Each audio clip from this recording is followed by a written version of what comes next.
Okay, I think we will make a start as we are a few minutes over the official start time. So if people do come in, um, they can obviously trickle in and join us for the next 60 minutes. So yeah, thank you everyone for joining us this Tuesday evening. Obviously today, as you can see on screen, we're going to be talking about health and care train the trainer in 2026. We want to look particularly today at the quality standard and hopefully help you with a 90-day plan for your organization, however big or however small you are. So we're going to be asking questions on whether train the trainer is right for your service. It's a term that is bandied around quite a lot. It's a bit of a cliche, let's say, in the sector. So we want to talk about, is it actually right for your service where you are right now? We want you to be able to use the readiness and risk checklist that you'll get after this webinar. You should all receive that tomorrow within your Comply Plus account. I'll give you some more details towards the end of the session on that. Um, and then, like I say, we want to look at things like consistency, workforce capability, and the checklist will help you prepare your 90-day plan, all in all. So, like I say, we've got some house rules, as I mentioned to some of you who joined at 7 p.m. We're going to have some polls throughout, so there's going to be some things that pop up on your screens, whether you're on tablets, mobiles, or desktop devices today. So please do engage with the polls. It's going to really help with the activities and the engagement. This isn't just a PowerPoint and facilitator-led session. We do want engagement from everyone that's bothered to attend this evening. There's also the chat. You can chat amongst yourselves. It's something we've enabled this time based on some feedback, so we can actually engage with other members in the group, as well as myself as one of the panelists, and Richard, who is going to be, our main speaker today. I'll introduce Richard very shortly. So please do use the chat where appropriate. And at the end, we are going to have time for a 10-minute Q&A. So I know some of you have already been raising your hands and so on. Let's leave the questions to the end. We are going to dedicate a 10 to 15-minute window to answer any critical questions. If we don't get through them all, we will try and answer some after the session. We can reach out to you directly if it's something very, very important based on what we're discussing today. So as I say, polls, chat, Q&A. Most of you will also be wondering about the CPD certificate. Everyone who attends the full session will be eligible for a 1 hour CPD certificate that you'll receive tomorrow.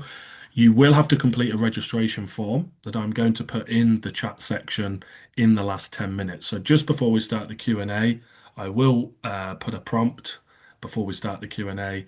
You'll need to get the link from there and fill in that registration form to get your certificate. If you don't fill it in, you won't get a certificate. So please do remember to fill it in before we close the webinar just after 8 p.m. today. So, like I say, what we're going to be looking to leave you with today is a quality standard for train the trainer. So, a readiness and risk checklist, a 90-day implementation plan, and also then looking at your clear next steps and the actions, at least one action you can take in the next 14 days to reduce risk immediately in regards to train the trainer. So we hope to, at the very least cover these 5 things and make sure you leave this session pretty confident on all of those areas. And like I say, there are going to be some of the takeaways and things we're going to provide you on the back of today's delivery. Okay, so without further ado, I'll introduce our main host today, Dr. Richard June. He's going to be talking us through this area in more detail. So I'll hand over to Richard to get going with the session. As I say, if anyone does have any questions, you can speak to me directly in the chat by speaking to hosts and panelists. So if you do have any immediate questions or you're not sure on anything, please pop it in there. But like I say, if it is a question to do with the actual content and what we're discussing today, we have the Q&A at the end. So Richard, I'll hand over to you. Thanks, Lois. Can you hear me? Audio is all good this end, yeah? Okay, fantastic. Okay, thanks, Lois. Yeah, so this is our second webinar that we have done in 6 months. We did the first one in October 2025. It was based on a lot of our experiences working with different types of health and social care organizations. We've been delivering Train the Trainer in the award in education and training since 2016. So we've had quite a lot of different experiences. And one of the biggest challenges that we found over and over again was that it was used as a tick box where a lot of risk was being taken actually without due regard as to what that could do to the organizations, some of the organizations that we're working with. And in many cases, uh, organizations were not properly prepared. They thought that they needed it so that they could build capacity within the organization. But actually, for quite a few of them, they ended up bringing quite a lot of risk because they were taking it for granted. Almost like if you get people trained on train the trainer, then they should be able to deliver training. So the one we did last year was focused on whether actually train the trainer is good for your organization or it's not. So what we are doing today is going that little bit further to look at actually how we introduce train the trainer properly. And if you're already doing it, how are you doing it as it is right now? And perhaps what you need to change to make it better and reduce that risk. So, to get us started, I thought it would be interesting to just hear from you, if you don't mind typing into the chat how many trainers you have in your organization. If you don't have any trainers at all, that's okay. You can just say zero. If you have 1 to 2 trainers, you put the number of trainers that you have. What training or teaching qualifications do they hold? Whether they've got the AET or PTLs, which is the traditional one, or CAVA, the assessor qualification, or whether they've got IQA, they can verify, or whether you've done internal or external training the trainer. If you're not sure about it, you can just put not sure. One other thing we need to know as well is when your trainers last did refresher training. So first question is how many trainers do you have? And then what sort of train the trainer courses they've done or qualifications they've done, and then when they last did their refresher training. So we'll give you 2 minutes to type in your answers. Then, Louis, if you can give us the answers as we go, please. Yeah, that's fine. I will keep an eye on the chat over the next couple of minutes. So yeah, please don't be shy, guys. Let's get going.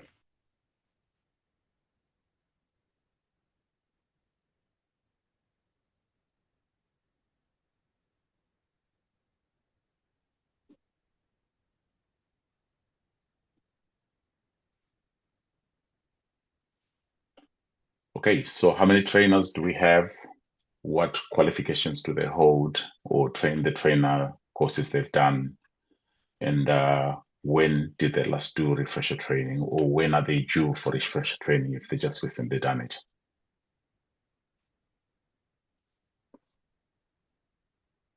I think one or two people were saying there's an issue with the chat. I have just checked the chat is on for everyone. So please take a look at the chat.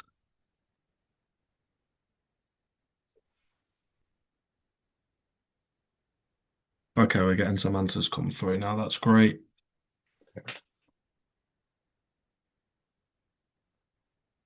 Excellent. So quite some varied answers. We've got a lot of people with 1 to 2. Um, one member has got 6, so maybe a larger organization there. Some are not sure. Okay. Yeah, we just want to get an idea as to what Yeah. sort of organizations we have today so that we can tailor our content properly. Yeah. Some are saying they did a refresher last year. So a lot of not sures. Okay. Um, which isn't How about the qualifications and the trainer courses that people have done? so let's see. A few of those answers are now starting to trickle through. So thank you for that. Some are saying external training. So AET, Carver, IQA. Mhm, We're also seeing the petals a few times now, mhm. um, which is yeah pretty standard. AET, Okay. there was a lot of not sures. AET, CVA, QA. So I'm Mm. doing first aid. One member has said trainers have to reaccredit every 5 years. Okay. We have a relational security awareness course as well. in terms of teaching qualifications. Mm. So quite a mixed bag, really. Okay. I'm not Okay. sure we're going to get any more answers at this stage, so I'll hand back to All you. right. Thanks, Lois. We'll carry on. All right. So, why does it matter? Why do we even bother talking about this? Uh, because what we have found, and even when you talk to CQC inspectors and even Ofsted lately as well, we've been engaging with inspectors as well as commissioners. They are realizing actually that there's a lot of risk that is associated with train the trainer. And people, we have found also ourselves that sometimes you're working with an organization and people have certificates, whether it's AET or another train the trainer they've done. Uh, there is confidence in the organization that we've got the qualification. People have gone and done train the trainer or gone and done a qualification in education and training. But actually, some of those people don't have the competencies to teach certain subjects, and sometimes actually very little competence to teach any subjects at all. So it delivers a false confidence to the organization where they think they're covered adequately. But actually, there are a lot of challenges because when you look at the training materials that they're using, quite often they're outdated. Maybe they got given some resources when they finished their train the trainer, and those resources have not been updated. The law has changed a lot, or the regulations have changed a lot. They've not been tailored to the organization, and people are teaching or training beyond their competence. Inconsistency in delivery as well is quite a challenge, especially where you have multi-sites of various teams. You get what we refer to as scope creep, whereby it becomes uncontrolled and it starts to expand beyond the original scope. And there's variation in how training is delivered, which then creates a lot of challenges from a regulatory perspective, but also from service delivery perspective, the quality of the services that you're providing gets affected. And also weak evidence where you then, as an organization or as a registered manager or a director of a company, you struggle then to defend the decisions that you have made at the time. The trainer drift is a big one because obviously people have different skill sets. And if there's no quality assurance, then the content can degrade over time and even skills as well. People can lose skills if they're not using them regularly or if they're not doing any refresher training. So really what we're talking about here is whether you'd have the confidence to know actually that your trainers are competent and they're up to date. So you need a defensible assurance system whereby you should be able to explain that to an inspector, for example, or commissioners, or just for your organizational governance perspective to say, we're happy with what we're doing. So I'll go back to train the trainer again. I did say at the beginning that we did a webinar last year, and if you're interested in that, we've got a recording that you can access through the system. So you can just liaise with Lois when you fill in the form, then that can be assigned to you as well. So train the trainer. Usually we're doing it because we want to build internal capacity. It can be for cost reasons as well. But in most cases, actually, a lot of the organizations we work with, they've got people that are capable and they want to build capacity within the organization. They'll still probably use some external trainers where they don't have the competencies or where they need additional assurance. What you want as well is to improve consistency in delivery of training because when you're using external trainers or e-learning, that can vary quite significantly. So you want to reduce variation. Cost is a huge thing because obviously we know that budgets are tight and dependent on external training. Also, there are other issues that are associated with that.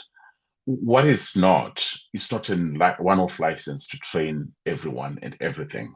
The fact that somebody's gone and done train the trainer or they've got the AET does not necessarily qualify them to go and train everyone or any subject. It also doesn't substitute subject competencies and supervised practice. So you still need to do your supervision. You still need to have your policies and procedures. You still need to do all the other things within the organization in addition to the training. The training just helps to complement that. A lot of the statutory and mandatory training is aligned with the legislation anyway and regulatory framework, but you need to tailor it to the organization. It doesn't just happen automatically. It doesn't replace quality assurance. And if people are not doing refresher training, there's no plan for them to do refresher training, then already you struggle to justify why you're delivering training internally. And actually, a little bit of an audit can expose those issues. Governance and compliance go hand in hand, and it's our duty actually if we're running organizations, whether it's registered managers or company directors or business owners, to make sure that we've got that governance framework in place. And evidence is important because you have to be able to evidence how you qualified those trainers, how you made that decision to have that internal training team. So before we go further, I just wanted to find out within the chart as well what you what your biggest training risk is right now. What are the things that keep you awake at night, so to say, when you think about train the trainer, or when you think about your internal training team, or even the external training team? What are the things that you worry about? I've got a few that I'll share from our experiences. So if we hear from you for another 2 minutes, please. Yep. So same again, everyone. If we can just use the chat, and I'll start going through some of the examples that are provided.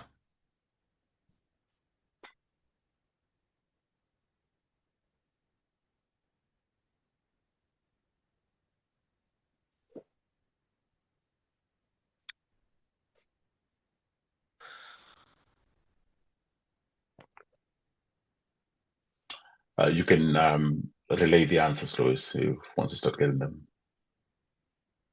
So we've got one of time constraints, lack Okay. of qualifications, skills, and knowledge. Mm, Knowledge updates, which I think is quite an important one. Lack of time is mm, one that's just come through. Again, time constraints, which I imagine is going to be a popular theme. mm. Funding and dedication. It's quite an interesting one. Thank you for that. See if any more are going to trickle through. We've got quite a few there to touch base on some interesting ones, but we'll just give people another 30 seconds.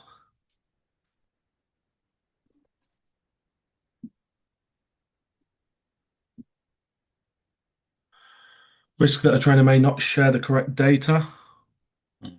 Yeah. Um, so diluting the quality of training. I think that's another interesting point. Thank you for that. Yeah, I'm not sure. Again, we've got time and lack of training knowledge. Mm.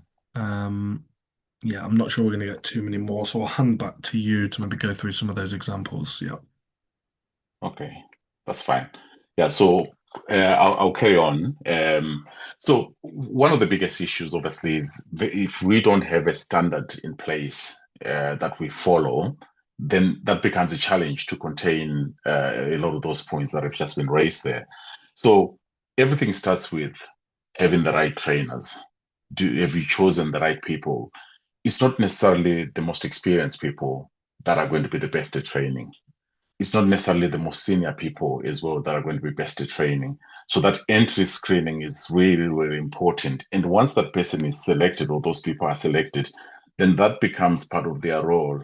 And that means then we have to protect some of the time for them to do the training, but also to do the additional CPD training, the refresher, all of those things really matter. So we have to actually update their job role, right? Then the trainer register. I mean, there's a lot of turnover in the sector, but for those organizations actually that have selected the right people, and you are incentivizing people as well to do that role, that additional role in training, you need to have a register to say these are the people that have done training the trainer, or they've gone and done AET, whatever qualifications or training you've had done. Then you put it in the policy as well as the training register to say who are they, what qualifications do they have, what do they train, what sort of subjects do they train, when are they going to do the next refresher training. The scope is important as well because you don't want people to just go and do AET, which is a brilliant starting point. But if they don't then go and do subject to improve their subject knowledge, whichever subject they're going to train next, it's going to be really difficult for them to have the knowledge, adequate knowledge of the subject. Somebody did mention there to say they may deliver the wrong information. So it's really important to ensure that in your scope and permissions, people are very clear what they deliver, and you can justify as to why you want the specific person to deliver that subject. So who is authorized and for what purpose? What topics can they deliver? At what level? What sort of audience and in what setting? All those things are really important. Then observation is another one. Generally, if you're going to do the AET, which is the award in education and training, part of the assessment is to do a micro teach. So you are given an assignment to go and prepare for a teaching session where you are delivering maybe over 15 to 30 minutes, depending on how you're being assessed. So what it does is to force the prospective trainer to plan the training. They have to go and do a needs analysis. Then they have to build some aims, objectives, and learning outcomes. And then they have to come and deliver and get feedback. A lot of trainer courses now don't do that. Even some of the most credible organizations now, even the NHS actually, I can say that because it's public knowledge, even the NHS does not do that. But that's then skipping a very important part because some people may have the subject knowledge, but if they don't do a micro teach and they get assessed on that, then you're jumping a really important step where people can then get the advantage of being given feedback, but also to improve in their delivery methods. The other part is quality assurance. So QA is for quality assurance. You need that system for feedback, improvement, updates. All those things are really crucial and follow through as well. Because if there's something that is lacking and somebody's going to do additional CPD to improve maybe their delivery style or their communication, whichever the case, you need to then follow that up and sign them off to say that they're now competent to deliver. Refreshers are crucial as well. The challenge is that with AET and most of the qualifications, once you do them, that's it. There's no requirement for you to do any refresher at all. But as an organization or as a trainer, we have to think about continuing professional development. Things change. Even now, a lot of training, you have to use a lot of software. Some of it you have to deliver via webinar, like we're doing, blended learning. Maybe you're designing e-learning. It's very different actually to design e-learning compared to it designing face-to-face training, where maybe you're going to do demonstrations and assess people within the workplace. Then the evidence side of things as well is really important. On the previous slide, I did talk about your training policy. You have to make sure that you document within your training policy if you're going to be using internal trainers, the quality assurance system, and how you're going to assess those people and sign them off. And if you're going to use external trainers as well, what criteria do you use to select external trainers? Because it doesn't necessarily mean that they'll do it better than your internal teams as well. So it's really crucial to be able to evidence that you have done things correctly and you've got a good quality assurance system in place. So you start with a very simple system following this 7-step process. And part of the material that we're going to give you when you sign in the register at the end of the session, we're actually giving you individual documents that talk you through how to do each of these steps. We're giving all those materials for free. We're not charging a single penny for them. So one thing that I'm trying to understand as well now is I've explained to you these 7 steps to say, look, how you need to do the entry screening for your trainers. You need to have a trainer register with specific roles for each and every person that is doing training, even in external providers as well. The scope and permissions per trainer and justifying why and how you have done that.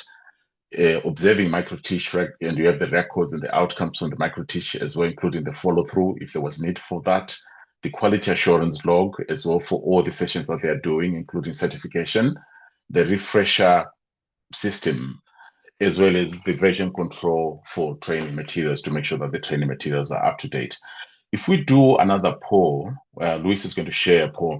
I just want to see where you are compliant, so to say. Out of these 7, which ones are you doing and which ones are you not doing? So how many of the elements actually are you doing from 1 to 7? You can pick one if it's the one that you're doing. You can pick 4, 5, or even all 7 of them if you're following them through. then which ones are the weakest areas for your organization?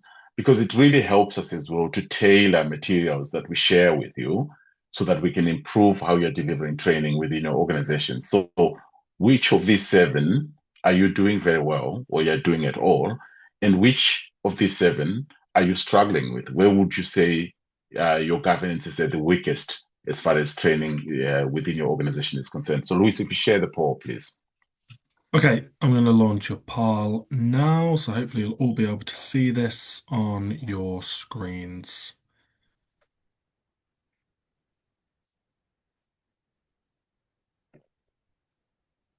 As Richard said, both answers are both multiple choice. You can select multiple for each of them, but there's just two questions there. So we'll give everyone a couple of minutes to answer those, and then we'll share the results.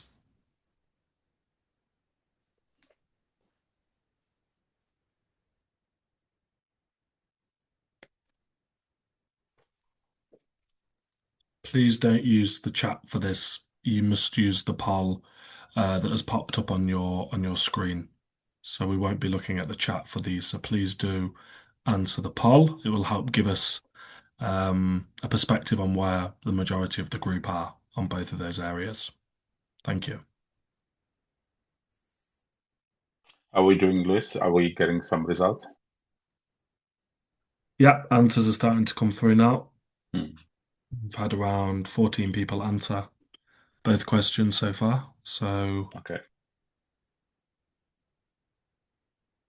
the rest of you, as I say, we're going to give you another 60 seconds or so before we end the poll. So please do participate. If you're unsure, just tick the ones that are most relevant to your organization.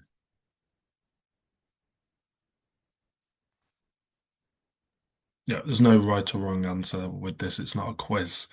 It is just a poll that we'll discuss the results of in a moment. Okay, we're getting a few more people now.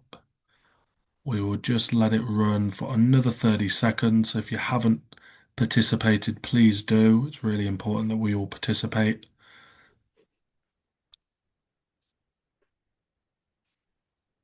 We'll just let the timer go to 2 minutes, 15 seconds, and then I will end the poll and share the results. Okay.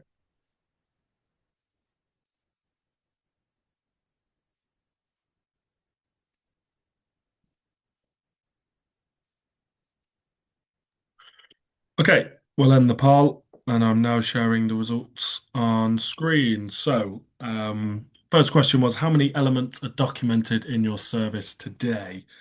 So the majority winner there was actually point number one, trainer entry screening. Another popular one was trainer register and roles. That had a 50% of the vote. One that was quite weak was the QA log. Only 29% of you that participated actually tick that. That was a clear um, Mm, spread on the results in terms of the lowest. So that's quite interesting in terms of mm, what people do have. Let's have a look at the weakest areas. So which of the seven elements are your weakest areas? So the weakest chosen by the poll, I think we actually have a joint split between mm. observation, microteach records and outcomes, and version control of training materials, which Yeah. I don't think is a huge surprise to most of us this evening. Another one that was quite popular was scope permissions per trainer. So Mm, actually setting boundaries and scope per trainer. It's quite interesting. One yeah. area that there wasn't really a standout in terms of the least weakest, but the least weakest um, is trainer register and roles and QA log based on the second poll, Mm, which just slightly contradict our first question. yeah. But yes, there are general results there. Okay. Thanks, Luis. So, look, the whole reason why we are asking these questions and asking you to give us feedback, we're trying to frame this from a regulatory perspective, because when regulators do come in, they will look at everything that you're doing. They're not necessarily trying to pick holes in the system, but actually, quite often, when you have a weakness in the training department, whether it's internal training or external providers, regardless, it will show in other areas. If you look at the 5 questions, for example, from Care Quality Commission, you start if it's safety issues, safeguarding issues, or health and safety issues, you're going to struggle to meet the safety requirements, and then automatically you struggle to meet the well-led requirements as well. And training, it's really up to leaders in the organization to make sure that training is done properly. So your training and development policy has to be defensible. And we've seen organizations sometimes that have just copied and pasted a training policy from somewhere else, and it's completely contradictory to what they're doing internally. Everything has to check out. You can't not have trainer register and specifying their role as well. Those trainers have to have permissions. You have to have a system to define what they train, what qualifications they need for you to be able to sign them off. What materials are they using? When were they last updated? All those things are really crucial. If you haven't observed them doing a micro teach, if somebody comes in and they've got AET already, make it a point to actually run a smaller session where you are there, or somebody who is competent is there to make sure that you can sign them off to say you're happy with their training delivery. And also the outcomes of that micro teachers will have to be documented so that you show that you're happy, from a governance perspective. Quality assurance log is really important. Even the register for training, if they are missing registers, then it's really difficult to justify why people have certificates. You have to have the registers, they have to have the dates, they have to have the address where the training was delivered, who was the trainer, if there were two trainers or an assessor, all those people need to be there. The feedback that people gave as well at the end of the training session needs to be there. And if there are some improvements that need to be done, then you have to have that follow through to say we did do them, whether you do a much smaller session or it becomes part of supervision with the specific people that are affected, then you do that as well. We'll run a separate session on quality assurance because we've realized actually, even in our dealings with different organizations, regardless of size or which subsector they're in, quality assurance is still a big thing. It's better when you have people that have assessor qualifications. They've got AET and assessor qualifications because then they're trained to do quality assurance as well as part of the qualification. And when you don't have that, it's not necessarily the end of the world as long as people do the necessary training and you have the right documentation in place as well. Refresher training is crucial. Just like our mandatory training subjects, we know which ones we need to do annually, which ones we need to do every 3 years. But obviously, if there's a significant event, we do those refreshers much earlier. Trainers need to do refresher training. The trouble is that there are no clear rules as to when they should do. For a lot of our courses, for example, the majority of them, we do refreshers every 2 years. But what we do is to continuously provide sessions like what we're doing right now, where trainers can come in if they're subscribed to work with our organization. They can then join as and when they can, and if they miss a session, they can watch the webinar and do an assessment. Then they get a certificate. You need that evidence to show that your trainers are keeping up to date with those specific subjects that they are training, but also with what's going on in general in the training world. Vision control of training materials, you have to have the evidence, just like CQC, Ofsted, even local authorities, commissioners, they want to see the evidence. If they do an audit, if things are missing, then you cannot prove that those things were done. It's very difficult for you to justify your position.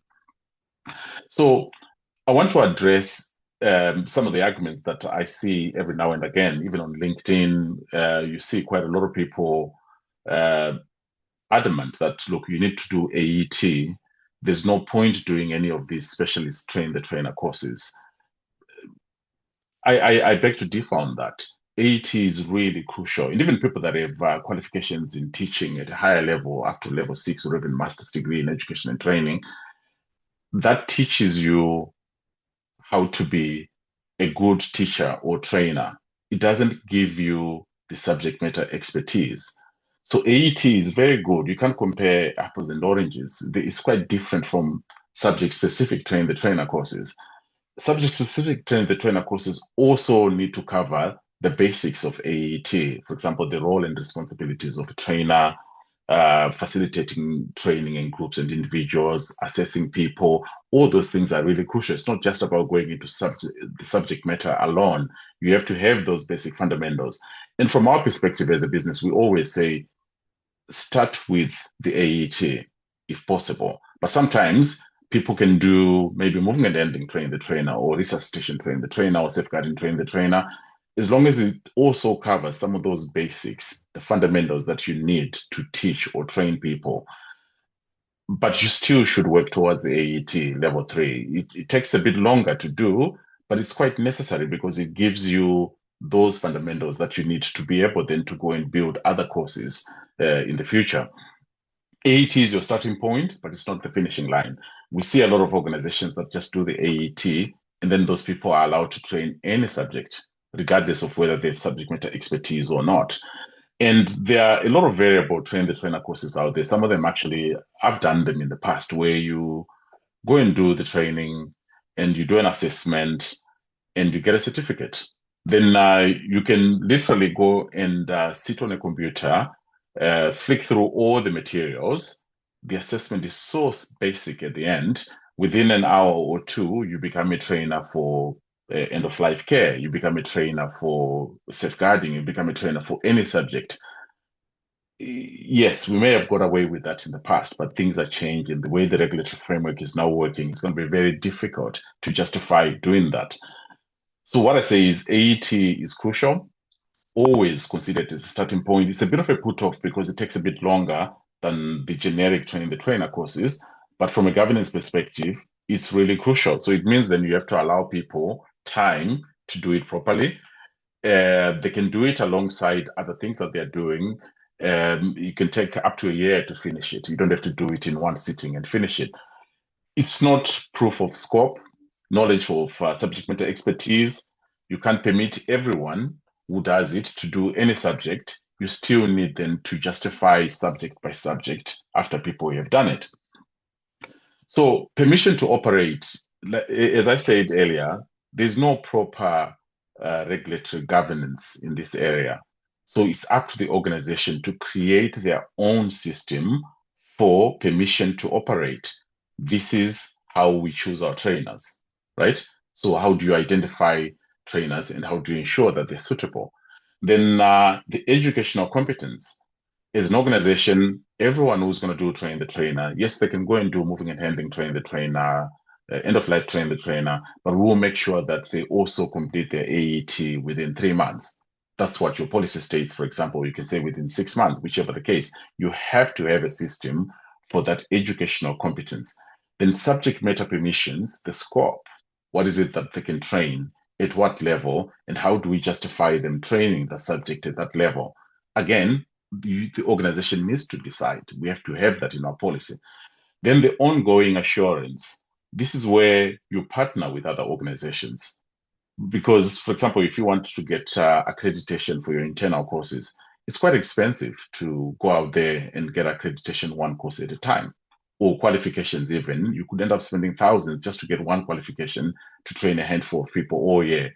You could partner with organizations. We do partnerships with organizations where we support them and they can use our systems. There are many other organizations as well out there who do similar things. So when you work with other organizations, especially specialist training companies, you have that additional layer of quality assurance. You have that additional support for your refreshers, for your continuing professional development, but also where there may be restrictions for your organization, you can piggyback on those organizations that you're partnering with. So it's really crucial for you to define, in one sentence, if you say an inspector was asking you, how do you find out suitability of your trainers? What is the teaching baseline? How do you decide on subject permissions? How do you support ongoing assurance? You should be able to confidently state that, and it should match what it says in your policy as well.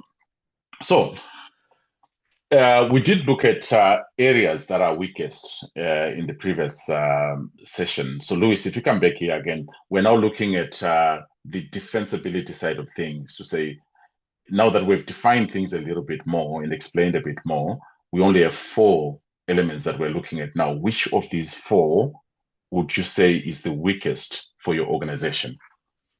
Yeah, so I'll launch another poll. This one will be a lot quicker because it's a single choice and only one question. So I've launched the poll. Please do participate. We'll give you 60 seconds for this as there's only one question. And as I say, it's a single choice answer. Thank you.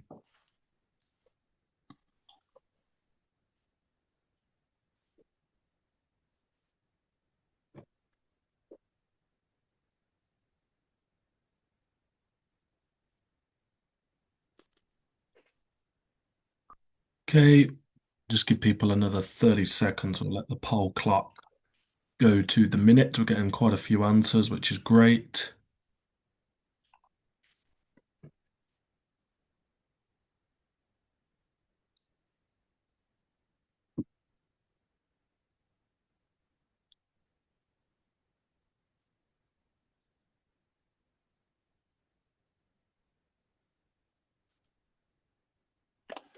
Okay, how are we doing this? Okay, we're on the minute, so we'll end the poll there and I'll just share the results on screen. So, Okay. thank you for those that participated. We can see there a clear sort of winner, if you like, with the ongoing assurance, so the quality assurance, the CPD refreshers, um, and related restrictions. 43% of you put that. It's quite an even split amongst the other three. So, yeah, I think that poll would suggest that is an area of concern for the majority of you that participated. Yeah, thank you. Okay, thanks, Liz. The good thing is all these things can be solved. It's just about starting from the top. Say, look, where do we start from? We start actually by doing a needs analysis, and then we go into policy, and then all these things actually it's literally step by step. You can go through step by step and resolve all these issues. It doesn't happen overnight.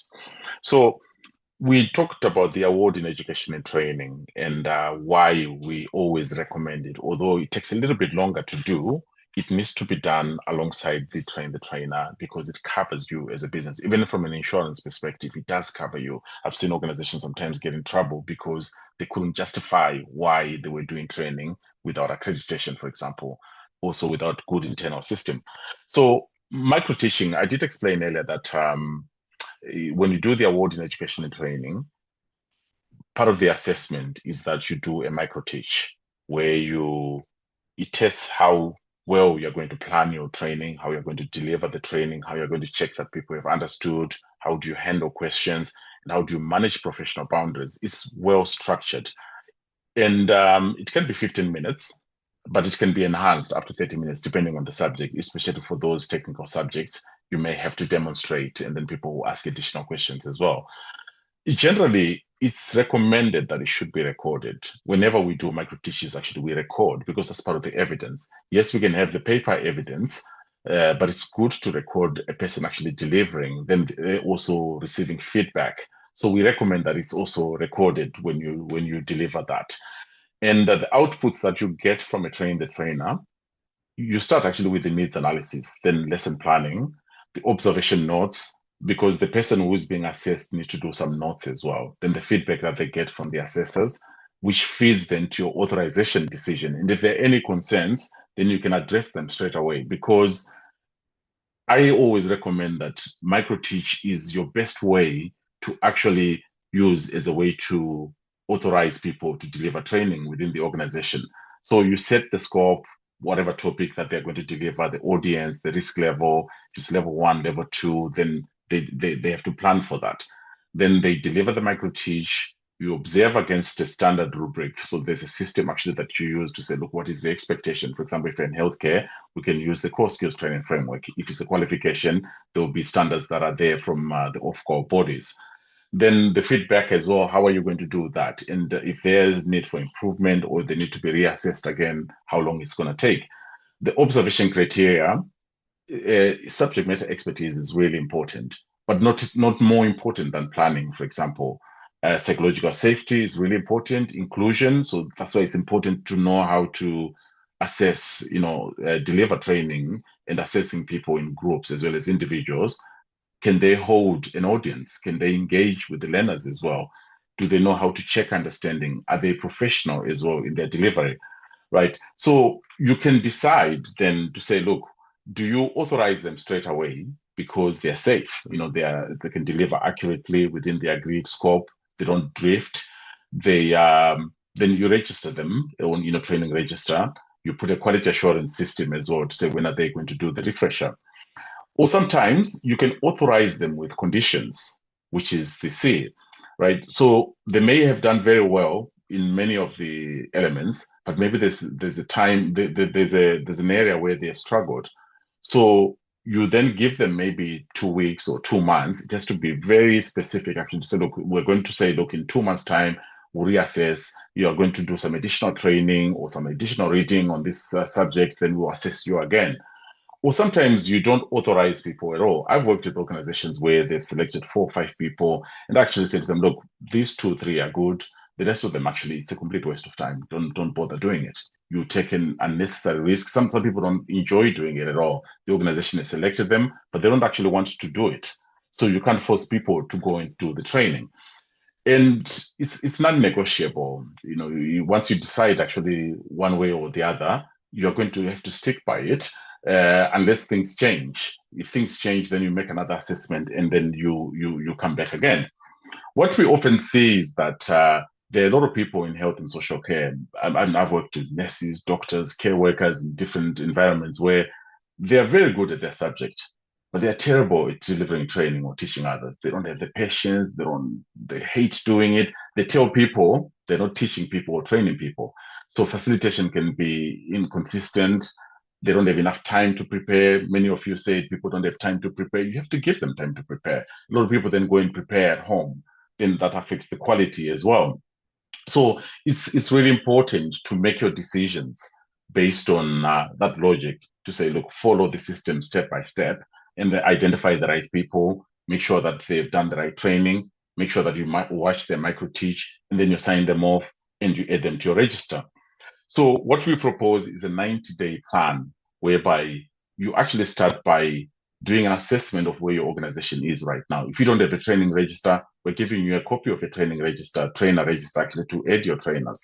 Then if you haven't done your micro teachers with them, you have never sat in their training sessions, actually go and sit in their training sessions and sign them off, ask them questions, start using the quality assurance system.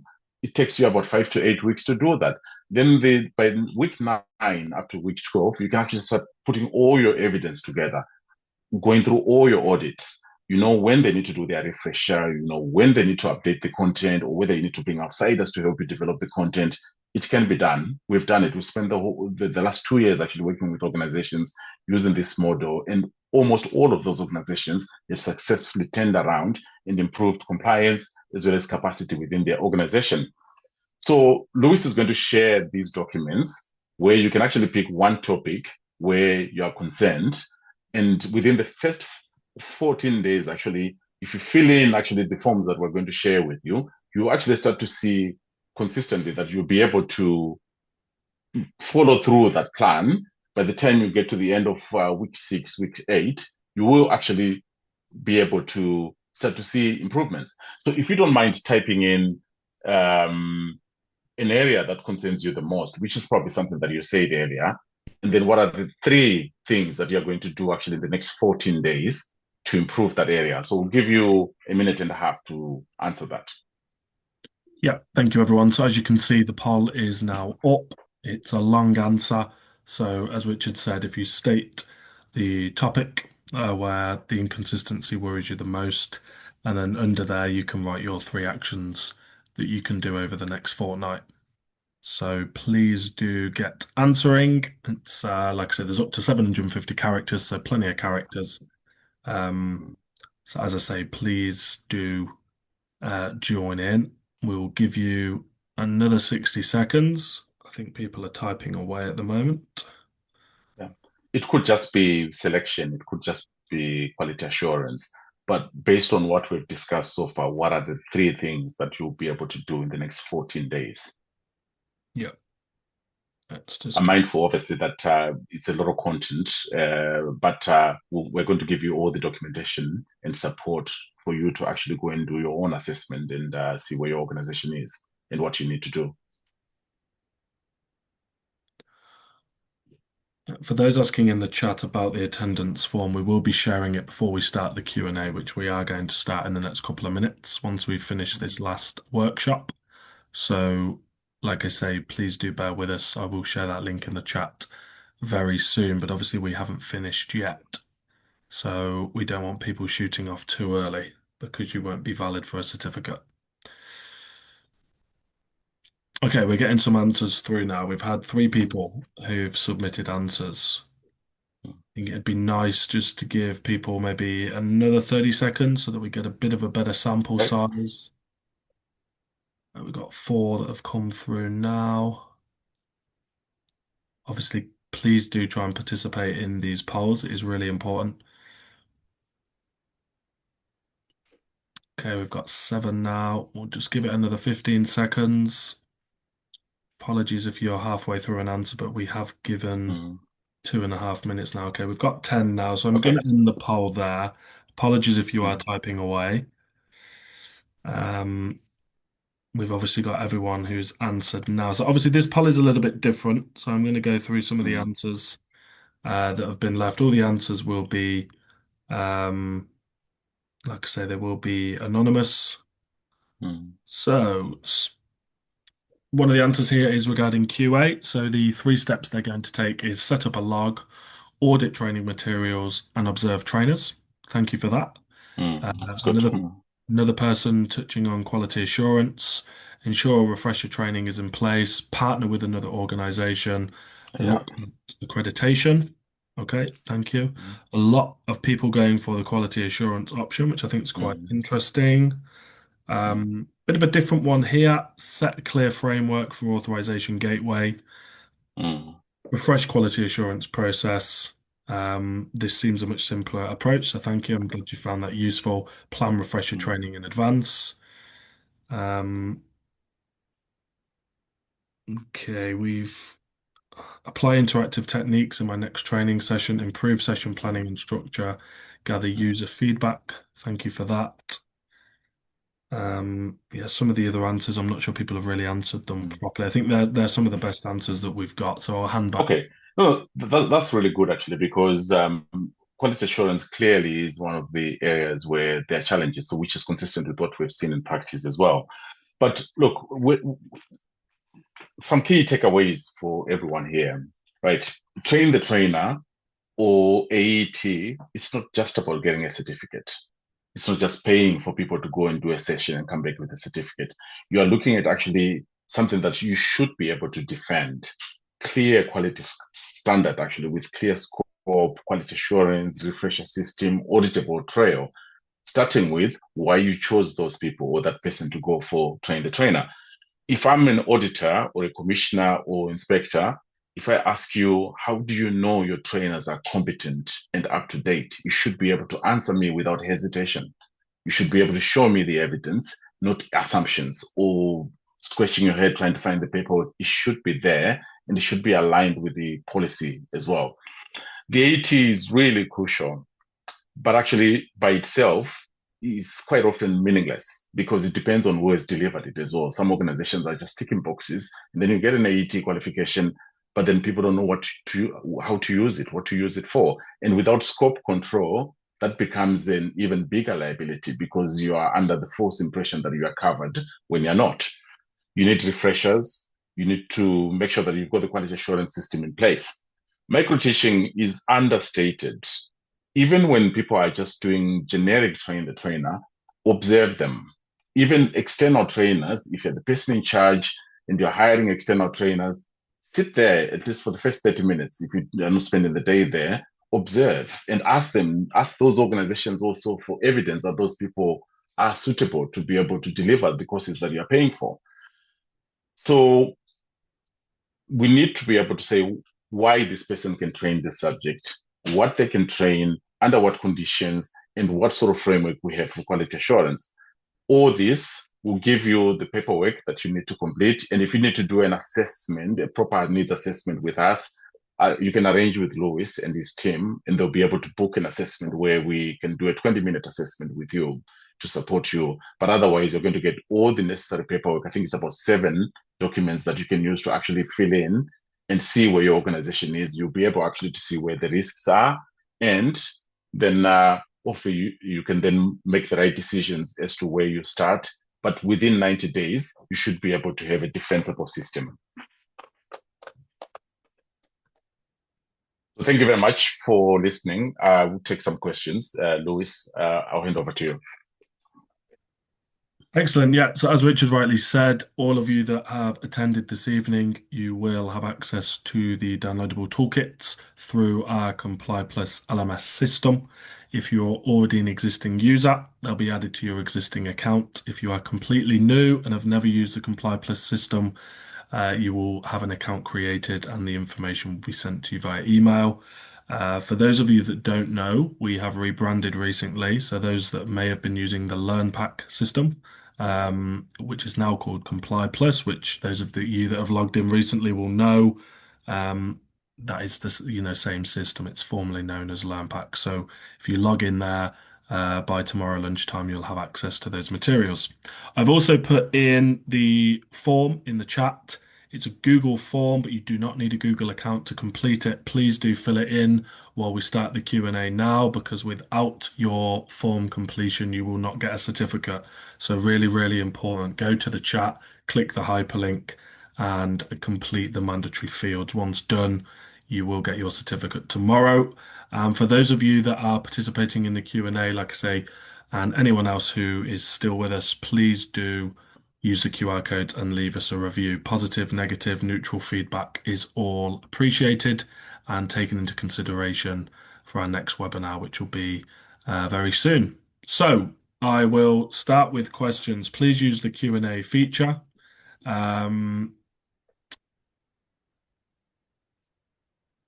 some of you have already used it, so I think a lot of you are familiar with it. So any questions that you do Mm, have based on what Richard has discussed or anything really to do with Train the Trainer, we're happy to answer some questions over the next 5 or so minutes before we close the session. So like I say, please do use the Q&A feature. I'll also keep an eye on the chat, but use the Q&A feature and we will answer as many as we can. Thank you. mm.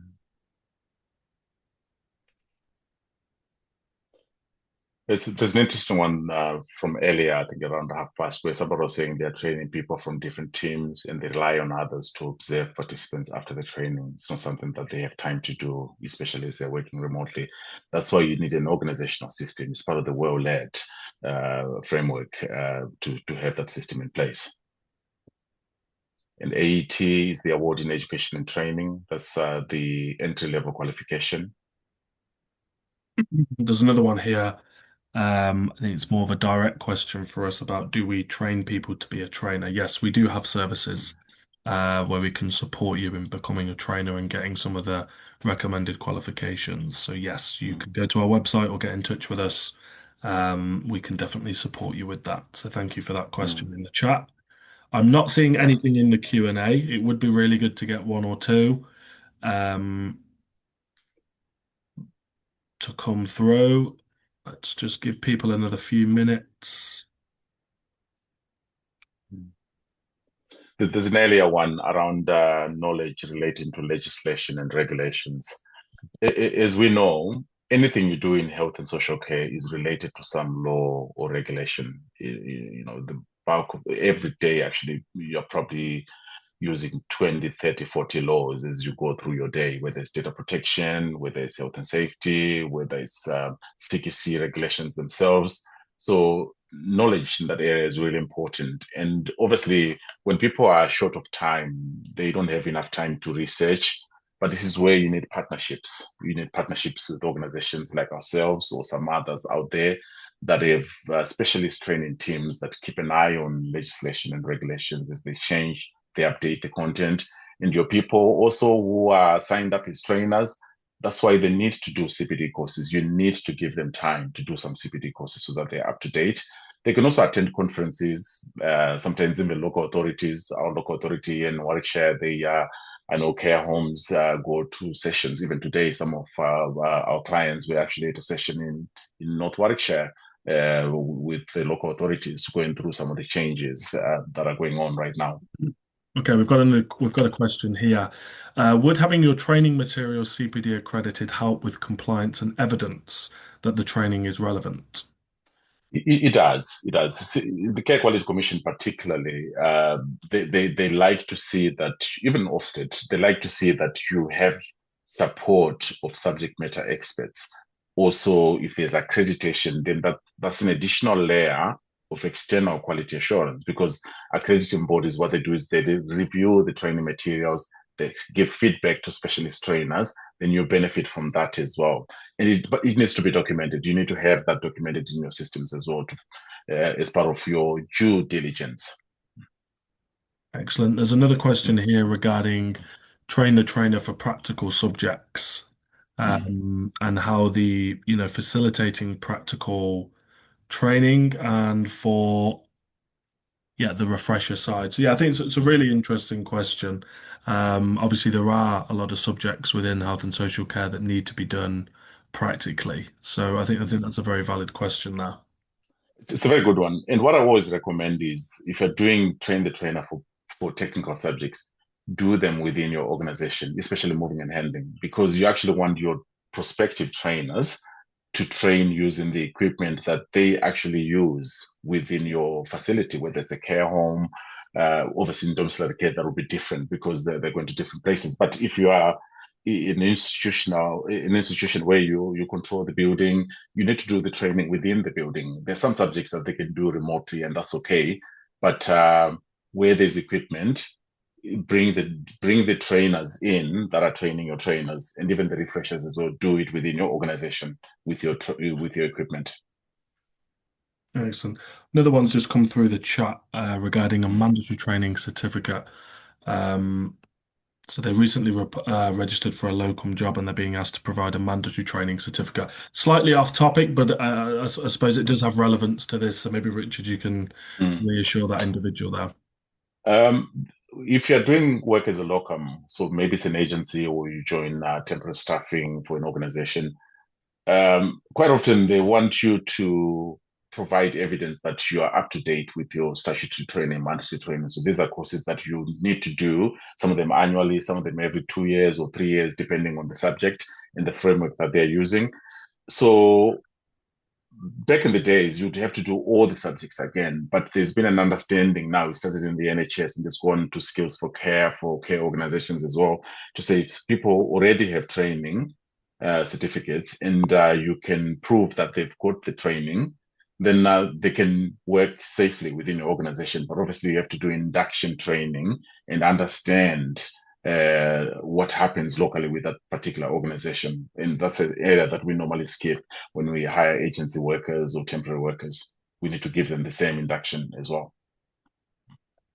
Excellent. Right. I'm not seeing any other questions, so we are coming up to the hour mark. I know we did get started a little late waiting for people to join, so we will have to leave it there. Please Mm. make sure you have filled in the link to get your certificate.